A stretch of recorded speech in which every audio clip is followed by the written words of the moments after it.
നിങ്ങൾ ഒരു modular kitchen ചെയ്യാൻ ആഗ്രഹിക്കുന്ന ഒരു വ്യക്തിയാണോ എങ്കിൽ തീർച്ചയായും ഈ പോയിന്റുകൾ അറിഞ്ഞിരിക്കുന്നത് നല്ലതാണ്. നിങ്ങളുടെ ബഡ്ജറ്റിനും കിച്ചൻ്റെ സ്പേസിനും അനുസരിച്ച് ഫങ്ഷണലി ഫിറ്റ് ആയിട്ടുള്ള നമ്മൾക്ക് ആവശ്യമുള്ള ഹാർഡ്വെയർ ആൻഡ് മെറ്റീരിയൽ സെലക്ഷൻ ചെയ്യണം.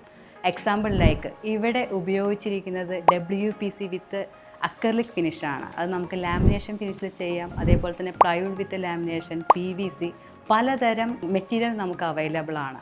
ബോട്ടം ക്യാബിനറ്റ് ചെയ്യാനും അതേപോലെ തന്നെ ഓവർഹെഡ് ക്യാബിനറ്റ് ചെയ്യാനും. അപ്പോൾ അതിനനുസരിച്ചിട്ടുള്ള മെറ്റീരിയൽ നമുക്ക് ഡെക്കറേറ്റീവ് ആയിട്ട് തന്നെ സെലക്ട് ചെയ്യണം. രണ്ടാമത് ഫങ്ഷണൽ ആൻഡ് യൂട്ടിലിറ്റി ബേസിൽ വെച്ച് നോക്കുന്ന സമയത്ത് ഹാർഡ്വെയേഴ്സ് നമ്പർ ഓഫ് ഹാർഡ്വെയേഴ്സ് നമുക്കിന്ന് അവൈലബിൾ ആണ്. അപ്പോൾ നമുക്ക് ഇമ്പോർട്ടൻ്റ് ആയിട്ടുള്ള ഒരു ഹാർഡ്വെയർ എന്ന് പറയുന്നത് കിച്ചണിൽ പ്രത്യേകിച്ച് യൂസ് ചെയ്യാൻ പറ്റുന്ന ടൈപ്പ് ഓഫ് ഹാർഡ്വെയർ എന്ന് പറയുന്നത് ടാൻഡം ഡ്രോവേഴ്സാണ്.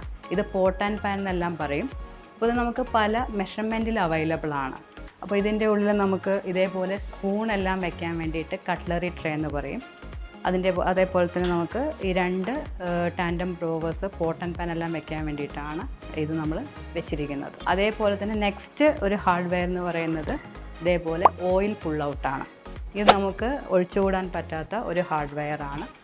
അതേപോലെ തന്നെ നമുക്ക് നെക്സ്റ്റ് നമ്മുടെ ബഡ്ജറ്റിനനുസരിച്ചിട്ട് നമ്മൾ സെലക്ട് ചെയ്യേണ്ടത് ഒരു ഡ്രിപ്പ് ആൻഡ് ഡ്രൈ എന്ന് പറയും. അതായത് പ്ലേറ്റ് ഡ്രെയിൻ ചെയ്യാൻ വേണ്ടിയിട്ടുള്ള ഒരു ഹാർഡ്വെയർ ആണ്. നെക്സ്റ്റ് ഇമ്പോർട്ടൻ്റ് ആയിട്ടുള്ള ഒരു ഹാർഡ്വെയർ എന്ന് പറയുന്നത് താളി ബാസ്ക്കറ്റ് എന്ന് പറയും. 2 തരത്തിലുള്ള താളി ബാസ്ക്കറ്റ് വരുന്നുണ്ട്.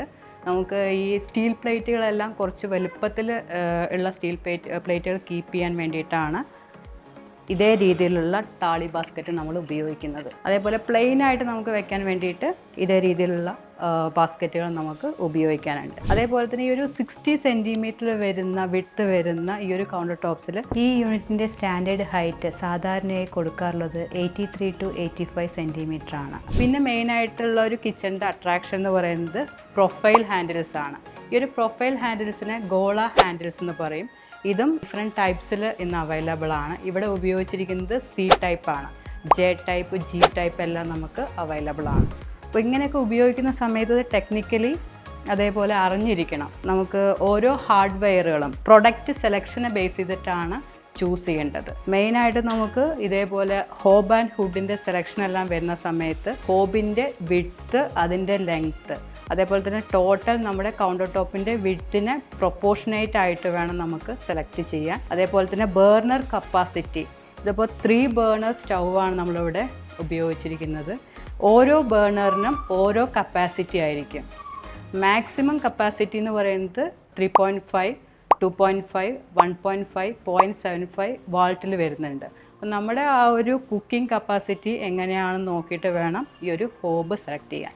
അതേപോലെ തന്നെ ഹുഡിൻ്റെ സെലക്ഷൻ ചെയ്യേണ്ടത് ഈ ഹോബിന് പ്രൊപ്പോർഷനേറ്റ് ആയിട്ട് വേണം ഹുഡ് നമ്മൾ പ്ലേസ് ചെയ്യാൻ. അതേപോലെ തന്നെ ഹുഡിൻ്റെ പാനലിങ് കറക്റ്റായിട്ട് നമ്മുടെ ഓവർ ഹെഡ് യൂണിറ്റിനോട് പാനലിങ് അതിന് മാച്ചായിട്ട് വേണം ചെയ്യാൻ. അല്ലെങ്കിൽ നമുക്ക് ഈ ഒരു ഹുഡ് സെപ്പറേറ്റ് ആയിട്ട് എടുത്തു നിൽക്കാം. പിന്നെ മെയിനായിട്ട് ഒരു മോഡുലാർ കിച്ചൻ്റെ അട്രാക്ഷൻ എന്ന് പറയുന്നത് അതിൻ്റെ ഡാഡോ ടൈലിംഗ് ആണ്. ബാക്ക് സ്പ്ലാഷ് എന്ന് പറയും. അപ്പോൾ അത് നമുക്ക് നമ്മുടെ ആ ഒരു കളർ തീമിനനുസരിച്ചിട്ടാണ് സെലക്ട് ചെയ്യേണ്ടത്. ഇവിടെ ഉപയോഗിച്ചിരിക്കുന്ന മെറ്റീരിയൽ പെയിൻറ്റഡ് ഗ്ലാസ് ആണ്. അപ്പോൾ നമുക്കത് ഒരു മോക്ക് യൂണിറ്റ് ആയത് കാരണം കൊണ്ടാണ് ഇവിടെ പെയിൻറ്റഡ് ഗ്ലാസ് ഉപയോഗിച്ചിരിക്കുന്നത്.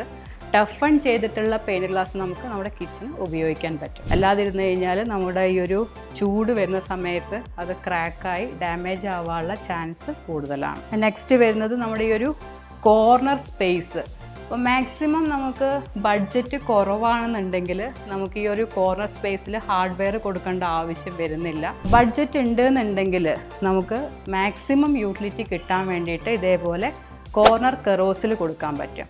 ഈ ഒരു കോർണർ കറോസിൽ SS-ൻ്റെ ആണ്, ജർമ്മൻ ബ്രാൻഡാണ് ഇവിടെ ഹാർഡ്വെയർസ് എല്ലാം ഉപയോഗിച്ചിരിക്കുന്നത്. നമ്പർ ഓഫ് ബ്രാൻഡ് നമുക്ക് അവൈലബിൾ ആണ്. നമ്മുടെ ബഡ്ജറ്റിനനുസരിച്ച് നമുക്കത് ചൂസ് ചെയ്യാൻ പറ്റും. കോർണർ കറോസലിൻ്റെ പ്രത്യേകത എന്ന് പറയുന്നത് ഇത് മാക്സിമം യൂട്ടിലിറ്റി നമുക്കിതിൽ കിട്ടുന്നുണ്ട്. അതേപോലെ തന്നെ നമുക്ക് നമ്മുടെ തിങ്സ് എല്ലാം ഇതിൻ്റെ ഉള്ളിൽ കീപ്പ് ചെയ്യാൻ പറ്റും. അതല്ല നമുക്ക് ബഡ്ജറ്റ് കുറവാണെന്നുണ്ടെങ്കിൽ ഇതേപോലെ നമുക്ക് പ്ലെയിൻ ക്യാബിനറ്റുകൾ ചെയ്തിട്ട് അതിന് റാക്സ് ആക്കിയിട്ടും ചെയ്യാൻ പറ്റും. അപ്പോൾ അത്യാവശ്യം വേണ്ട തിങ്സ് എല്ലാം നമുക്ക് ഇതിൻ്റെ ഉള്ളിൽ കറക്റ്റായിട്ട് കീപ്പ് ചെയ്യാൻ പറ്റും. സ്പേഷ്യസ് ആയിട്ടുള്ള ഒരു മോഡുലർ കിച്ചൺ ചെയ്യുന്ന സമയത്ത് എല്ലാവർക്കും ഒരു ഡൗട്ട് വരുന്നത് ഈ ഒരു സിങ്കിൻ്റെ കാര്യത്തിലാണ്. ഈ സിങ്ക് ഏത് രീതിയിലാണ് കൊടുക്കേണ്ടത്, അത് ഡബിൾ ബോൾ കൊടുക്കണോ സിംഗിൾ ബോൾ കൊടുക്കണോ എന്നുള്ള ക്വസ്റ്റ്യൻസ് എല്ലാം വരാറുണ്ട്. ഇവിടെ നമ്മൾ കൊടുത്തിരിക്കുന്നത് സിംഗിൾ ബോൾ വിത്ത് ഡ്രെയിൻ ബോർഡാണ്. ഇത് ഇതേപോലെ ഈ ഒരു കൗണ്ടർ ടോപ്പ് ഓവർലാപ്പ് ചെയ്തിട്ടാണ് ചെയ്തിരിക്കുന്നത്. അപ്പോൾ ഇങ്ങനെ ഒരു ഓവർലാപ്പ് ചെയ്തിട്ട് ചെയ്യുകയാണെങ്കിൽ നമുക്ക് ഈസി ക്ലീനിങ് ആയിരിക്കും. അതേപോലെ തന്നെ ഈ ഒരു സിങ്കിൻ്റെ ഈ ഒരു മെഷർമെൻറ്റ്സ് നമുക്ക് ഈ ഒരു ബോട്ടം ക്യാബിനറ്റ് ചെയ്യുന്ന സമയത്ത് തന്നെ കിട്ടിയെങ്കിൽ മാത്രമാണ് ഇതേ രീതിയിൽ നമുക്ക് ഓവർലാപ്പ് ചെയ്ത് ചെയ്യാൻ പറ്റുള്ളൂ. നമ്മൾ ഈ ഒരു കൊറിയൻ ടോപ്പ് അല്ലെങ്കിൽ ഗ്രാനൈറ്റ് ടോപ്പ് ചെയ്ത് കഴിഞ്ഞിട്ട് സിങ്ക് കട്ട് ചെയ്ത് വെക്കുകയാണെങ്കിൽ ഇതേപോലുള്ള ഓവർലാപ്പ് കിട്ടില്ല നമുക്ക്. അപ്പോൾ അതുകൂടി ഒന്ന് ശ്രദ്ധിക്കേണ്ടതായിട്ടുള്ള കാര്യമുണ്ട്. അതേപോലെ തന്നെ നെക്സ്റ്റ് നമുക്ക് സിങ്കിൻ്റെ ഈ ഒരു ഫോസറ്റ്. അപ്പോൾ ഈ ഫോസറ്റ് പല ടൈപ്പിൽ വരുന്നുണ്ട്. അത് നമുക്ക് വാൾ മൗണ്ടഡ് ആയിട്ട് ചെയ്യാം, ഫ്ലോർ മൗണ്ടഡ് ആയിട്ട് ചെയ്യാം. അതേപോലെ പുൾ ഡൗൺ ആയിട്ടുള്ള ഫോസറ്റുകൾ ഇന്ന് അവൈലബിൾ ആണ്. സിങ്കിലും നമ്പർ ഓഫ് ഡിസൈൻസ് വരുന്നുണ്ട്. അപ്പോൾ സിങ്ക് നമ്മൾ വലിയ സിങ്ക് യൂസ് ചെയ്യുകയാണെങ്കിൽ നമ്മുടെ അതിൻ്റെ അടിയിൽ വരുന്ന ആ ഒരു ക്യാബിനറ്റിൻ്റെ സ്പേസ് നമുക്ക് കൂടുതലായിട്ട് എടുക്കേണ്ടതായിട്ട് വരും. അപ്പോൾ നമ്മുടെ കിച്ചൻ്റെ ബാലൻസ് വരുന്ന യൂണിറ്റുകൾ നമുക്ക് ആ ഒരു സ്പേസിനും യൂട്ടിലിറ്റിക്കും അനുസരിച്ച് മാത്രം സിങ്ക് സെലക്ഷൻ ചെയ്യേണ്ടത് അത്യാവശ്യമാണ്. അതേപോലെ തന്നെ സിങ്കിൻ്റെ അടിയിൽ നമുക്ക് ഇതേപോലെയുള്ള വേസ്റ്റ് ബാസ്ക്കറ്റ് കൊടുക്കാം.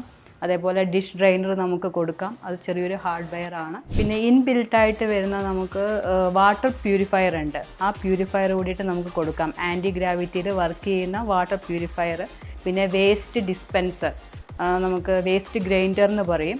അത് നമുക്ക് ഇതിൻ്റെ അടിയിൽ ആ ഒരു ഇൻലെറ്റിൽ കണക്ട് ചെയ്ത് കൊടുത്തു കഴിഞ്ഞ് കഴിഞ്ഞാൽ നമ്മൾ ഇടുന്ന കിച്ചൻ്റെ വേസ്റ്റ് എല്ലാം ഗ്രൈൻഡ് ചെയ്ത് അത് ജ്യൂസായിട്ടാണ് പുറമേക്ക് പോവുക. അങ്ങനെയുള്ള ടെക്നോളജി നമുക്ക് യൂസ് ചെയ്യാൻ പറ്റും നമ്മുടെ കിച്ചണിൽ. നെക്സ്റ്റ് മെയിനായിട്ടുള്ള ഒരു കിച്ചൺ സ്റ്റോറേജ് എന്ന് പറയുന്നത് നമ്മുടെ ബഡ്ജറ്റിനനുസരിച്ച് നമുക്ക് പ്ലാൻ ചെയ്യാൻ പറ്റുന്ന മെയിനായിട്ടുള്ളൊരു സ്റ്റോറേജാണ് ടോൾ യൂണിറ്റ് എന്ന് പറയുന്നത്. ഇവിടെ നമുക്ക് 2 ടോൾ യൂണിറ്റ് ആയിട്ടാണ് ചെയ്തിരിക്കുന്നത്. ഇത് നമുക്ക് ഗ്ലാസ് ഫിനിഷിലാണ് വരുന്നത്. അപ്പോൾ അത്യാവശ്യം വേണ്ട ഗ്രോസറീസ് എല്ലാം നമുക്ക് ഇതേപോലെ സ്റ്റോർ ചെയ്ത് വളരെ നീറ്റ് ആൻഡ് എസ്തെറ്റിക്കലി നമുക്ക് കീപ്പ് ചെയ്യാൻ പറ്റും. ഇതും ഒരു ജർമ്മൻ ബ്രാൻഡാണ്. ഇത് SS-ലാണ് ചെയ്തിരിക്കുന്നത്, ഇവിടുത്തെ ഈ ഒരു ടോൾ യൂണിറ്റ്. അപ്പോൾ ഇതും നമുക്ക് അഡ്ജസ്റ്റ് ചെയ്യാൻ പറ്റും. നമ്മുടെ ആ ഗ്രോസറി ടിന്നിനനുസരിച്ച് അതിൻ്റെ ഹൈറ്റിനനുസരിച്ച് നമുക്ക് ഇത് കറക്റ്റായിട്ട് അഡ്ജസ്റ്റ് ചെയ്ത് കീപ്പ് ചെയ്യാൻ പറ്റും. അപ്പോൾ ഒരു കിച്ചൺ നല്ല രീതിയിൽ നമ്മുടെ ബഡ്ജറ്റിനും അതേപോലെ തന്നെ ഡെക്കറേറ്റീവായിട്ടും നമുക്ക് ചെയ്യാൻ സാധിക്കും.